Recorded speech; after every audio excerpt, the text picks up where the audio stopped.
सात संगत जी धन कृपाल। गुरुमत सिद्धांत वाणी परम संत कृपाल सिंह जी महाराज जी प्रेम के विषय में बताते हैं। प्रेम और इश्क का एक ही अर्थ में प्रयोग होता है। इसको समझना सरल नहीं, क्योंकि प्रेम की महिमा लफ्ज़ों के द्वारा नहीं हो सकती। यह वह नाजुक जज्बा है, कोमल भाव है, जिसका अनुभव सच्चा प्रेमी ही कर सकता है। जीवा में वह शक्ति नहीं कि इसको शब्दों में व्यक्त कर सके। प्रेम वास्तव में परमात्मा का दूसरा रूप है।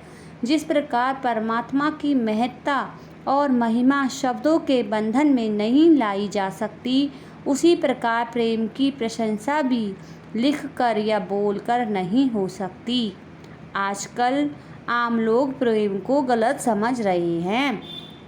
प्रेम के बारे में यदि कुछ पूछना हो या इसकी कोई झलक देखना हो तो किसी सच्चे प्रेमी से पता लग सकेगा। इसकी कथा सुनना हो तो मंसूर या मसीह से पूछो, जो हंसते हंसते सूली पर गए। मीराबाई से पूछो, जो जहर का प्याला अमृत मानकर पी गई। या गुरु अर्जुन साहिब से पूछो, जो तपते हुए तवे पर बैठकर तेरा किया मीठा लागे उच्चारते रहे। इस मार्ग पर प्राणों को न्यौछावर करने में अलौकिक और निराला रस है, जिसको या तो प्रेमी ही जानता है या वह जिसकी आँखें कुछ कुछ प्रेम की झलक देती हैं। प्रेम एक अद्भुत वस्तु है। प्रेम लफ्ज़ में ग्रंथों के ग्रंथ भरे पड़े हैं। प्रेम के अश्रुओं में गरम गरम समुद्र हिलोरे मारता है। प्रेम की आहों में हजारों तूफान जोश मारते हैं। प्रेम की घड़ियों में काल और समय का पता ही नहीं रहता। जहाँ प्रेम का वास हो जाए वह स्थान सुहावना हो जाता है।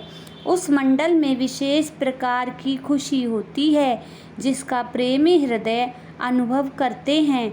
घर बार कार्य व्यवहार में यदि इसकी चाशनी दी जाए तो सर्वत्र सुख चैन के साथ बीतती है। इसके सामने हजारों बुद्धिमानियाँ तुच्छ हैं। प्रेम का प्रभाव केवल मनुष्यों पर ही नहीं होता, पशु पक्षी भी इसके प्रभाव से खाली नहीं रहते। प्रेम सब तकलीफ़ों का एक ही पूर्ण इलाज है। मौलवी रूम साहिब फरमाते हैं, हे मेरी मोहब्बत के जुनून, तू खुश रहे, क्योंकि मेरी सब बीमारियों का एक तू ही हकीम है। अगर इस प्रेम के ज्ञाता बन जाएं, तो हम अपने सब दुखों के स्वयं ही डॉक्टर बन सकते हैं।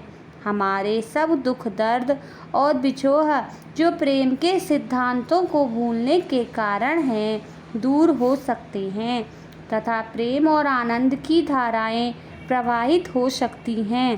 केवल प्रेम ही चैन और आनंद का प्रदान करने वाला है। उसके बगैर जीवन नीरस है, जिंदगी खुश्क है। स्वर्ग और वहाँ के उपवन सब निरर्थक हैं। प्रेम से रहित शाही महल भी शमशान भूमि या कब्रिस्तान से कम भयावह नहीं। यदि टूटी हुई झोंपड़ी प्रेम से प्रकाशवान हो तो उससे उत्तम वस्तु और क्या हो सकती है। प्रेम के द्वारा उजाड़ भी शोभा पकड़ लेते हैं और बसते हुए नगर उसके बिना उजाड़ प्रतीत होते हैं। प्रेम वह दुर्लभ धन है जिसके बिना कुछ भी नहीं और जिसके होने पर सब कुछ है। जिसके अंतर में प्रेम का रस नहीं, वह मनुष्य कहलाने का अधिकारी नहीं। दुनिया सुहाविनी और खूबसूरत है, मनुष्य इसकी ओर अनायास खिंचा जाता है। इसका कारण यह है कि इसका और मनुष्य का बनाने वाला एक ही मालिक है, जो प्रेम है। मालिक ने उन दोनों में प्रेम की भावना भर दी है। इसी के आश्रय यह दुनिया कायम है। प्रेम का आकर्षण संपूर्ण संसार में काम कर रहा है। सूर्य, चंद्र, तारे, धरती, आकाश सब में उसका जलवा काम कर रहा है। इस संसार में मनुष्य उस मालिक का नमूना है।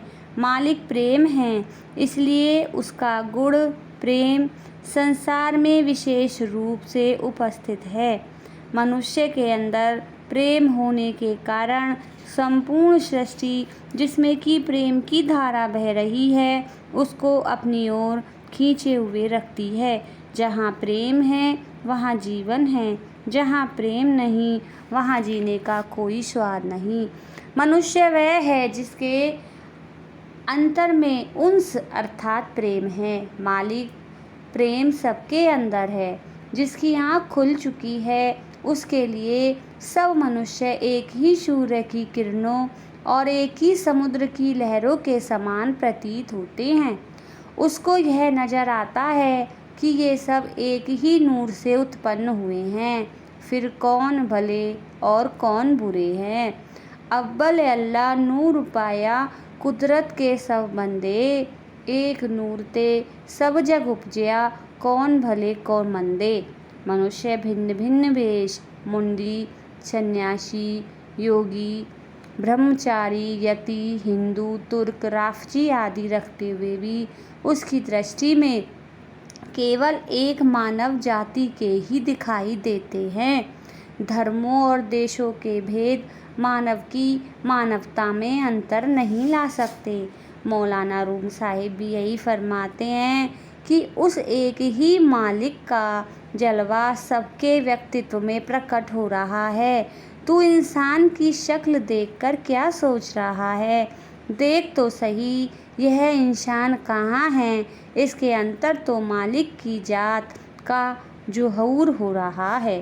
भगवान श्री कृष्ण जी फरमाते हैं, जो मनुष्य मेरा रूप हर एक व्यक्तित्व में चमकता हुआ देखता है और भिन्न भिन्न व्यक्तित्वों में भेद नहीं समझता, वह वास्तविक तत्व को देखने वाला है। मैं उसको कभी नहीं भूलता। मालिक सबको समान दृष्टि से देखता है। उसके पास कौमों, मजहबों और मुल्कों का सवाल नहीं। वह सबको अपना बंदा समझता है। इस हकीकत को समझने वाला कब किसी के साथ घृणा या बैर कर सकता है? वह तो मालिक का आशिक है जिसका प्रकाश सब मनुष्यों में है, इसलिए वह सबके साथ प्रेम करता है। हिंदू, मुसलमान, सिख, ईसाई तथा और सब जाति के लोग उसके प्रेम के पात्र हैं। सब धर्म पुस्तकें, ऋषि मुनि, पैगंबर या गुरु यही उपदेश देते रहे हैं कि सबके साथ प्रेम करो। इंजील में हजरत मसीह फरमाते हैं, हे लोगों, तुम में सुना है कि यह आगे कहा जा चुका है कि तुम अपने पड़ोसियों के साथ प्रेम करो और दुश्मनों से घृणा करो। पर मैं तुमसे कहता हूँ कि तुम अपने ही दुश्मनों को प्यार करो और जो तुम पर अत्याचार करें उनके लिए प्रार्थना करो।